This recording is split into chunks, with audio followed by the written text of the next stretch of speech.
jsem utíkala s tím dětskem. Na to si nezapomenu do smrti. To byla hruza. Mrtvé koně, vojáci opili. No to je hruza. Hruza. To je válka. A to bylo v Olomouci? V Olomouci, že? Aha. No. A já jsem věděla, my jsme byli odstřelovaní.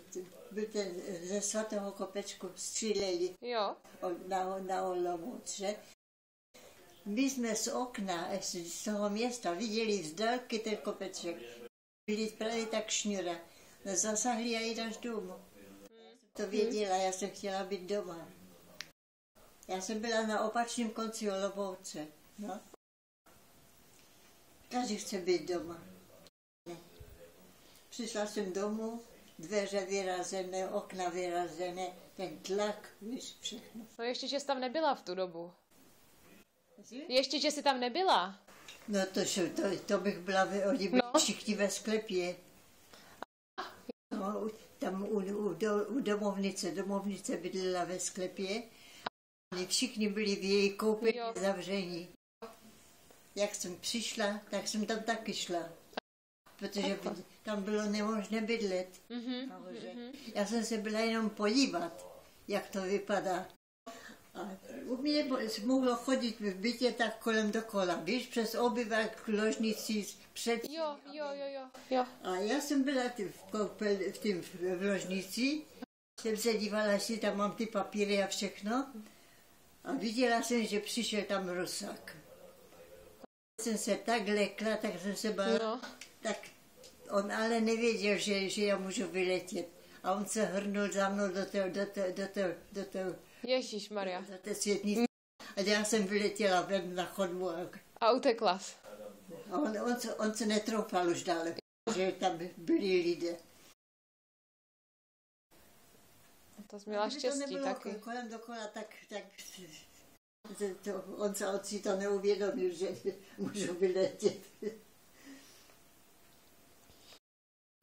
To byla taká nejistá doba.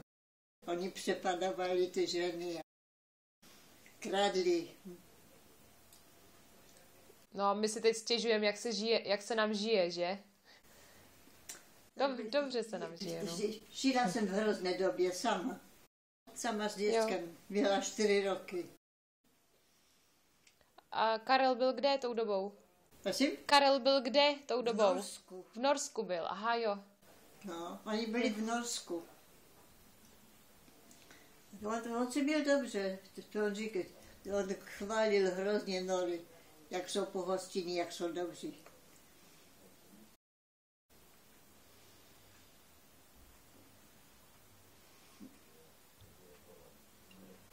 Já jsem hodně zažila.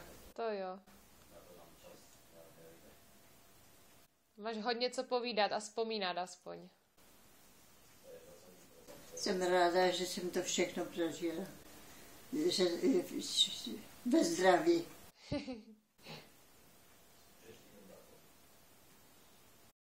A přišla jsem, zase mi vzali byt. Zase jsem byla bez bytu. tak jsem šla z jednoho neštěstí do druhého. A jak vzali? No tož manžel byl Němec. Co já jsem měla krásných věcí, on byl z bohaté rodiny. Jeho tata byl stavitel. A ještě městský k tomu, že? A tak oni barák měli velký, zahrada byla, všechno bylo. Takže oni byli bohatí a měla jsem krásné věci všechny, protože tchyně byla dobrá, ona mi všechno dala, že co bylo pěkné, všechno jsem dostala od ní. Všechno bylo pryč. Musela jsem zavřít dveře a jít. No tenkrát děcko se přišla tchyně, vzala mi děvče, že já jsem se sama protloukala, jak jsem mohla. Jakože tchyně vychovávala trutku? Prosím? Že trutka byla u tchyně nějakou dobu? No jak měla 4 roky, tak byla u tety. U tety ve Frýdku byla. Jo. Ta si ji vzala. Tam chodila do školky.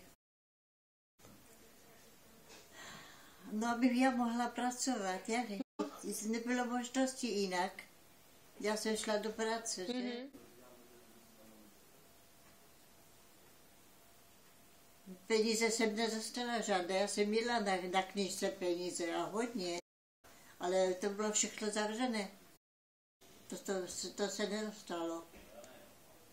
Tak já jsem byla bez peněz.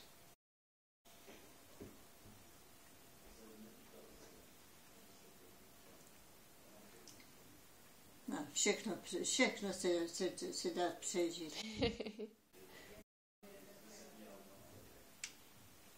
Ty jsi jasný důkaz, že se dá všechno přežít, babi. Všechno se dá přežít a i to zle.